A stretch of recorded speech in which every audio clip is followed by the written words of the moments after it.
ఏది అయినా ట్రై చెయ్యి ఆచి చికెన్ మసాలా. ఆచి చికెన్ మసాలా.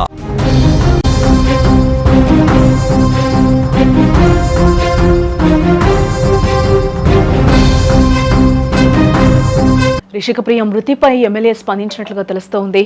నిందితుడిని కఠినంగా శిక్షిస్తామని కూడా ఆయన చెప్తూ ఉన్నారు.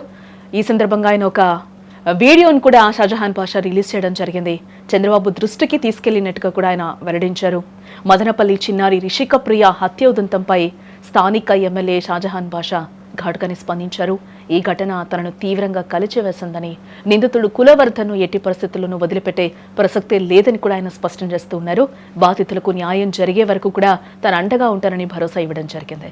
ఈ ఉన్మాదికి ఉరిశిక్ష పడేలా ప్రభుత్వంపై ఒత్తిడి తెస్తామని, ముఖ్యమంత్రి దృష్టికి కూడా ఈ విషయాన్ని తీసుకెళ్తానని ఆయన ఈ సందర్భంగా వెల్లడించారు. ఇప్పటికే ముఖ్యమంత్రి చంద్రబాబు నాయుడు మరియు హోంమంత్రి అనిత దృష్టికి పూర్తి వివరాలను తీసుకెళ్లినట్లుగా కూడా ఆయన చెప్తూ ఉన్నారు. అసెంబ్లీ సమావేశాల వల్ల తాను ప్రత్యక్షంగా రాలేకపోయినా ఫోన్ ద్వారా బాధిత కుటుంబ సభ్యులతో మాట్లాడి ధైర్యం చెప్పానని కూడా చెప్తూ ఉన్నారు. నిందితుడికి కఠిన శిక్ష పడేలా చేసి చిన్నారి ఆత్మకు శాంతి చేకూరుస్తామని ఎమ్మెల్యే వీడియో సందేశంలో అయితే పేర్కొన్నారు.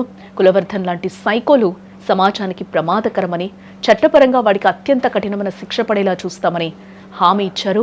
ఏ విషయంలో రాజకీయాలకు తావులేదని, ఒక మనిషిగా బాధితులకు అండగా నిలబడతానని ఆయన ఈ సందర్భంగా స్పష్టం చేశారు. ఈరోజు మదనపల్లిలో చిన్నారి రిషితపై చాలా పెద్ద అఘాయితం, అదే కాకుండా ఆ పాప హత్య చేయడం చాలా బాధాకరం.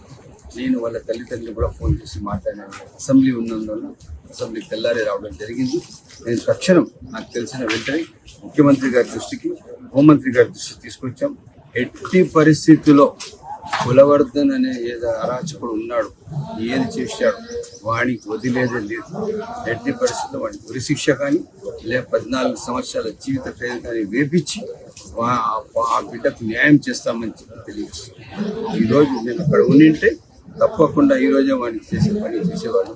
తప్పకుండా తల్లిదండ్రులు మీరు, ఆ కుటుంబ సభ్యులు మీరు ఎవరు కూడా ఏమాత్రం అభద్రతగా మీరు బాధపడే అవసరం లేదు.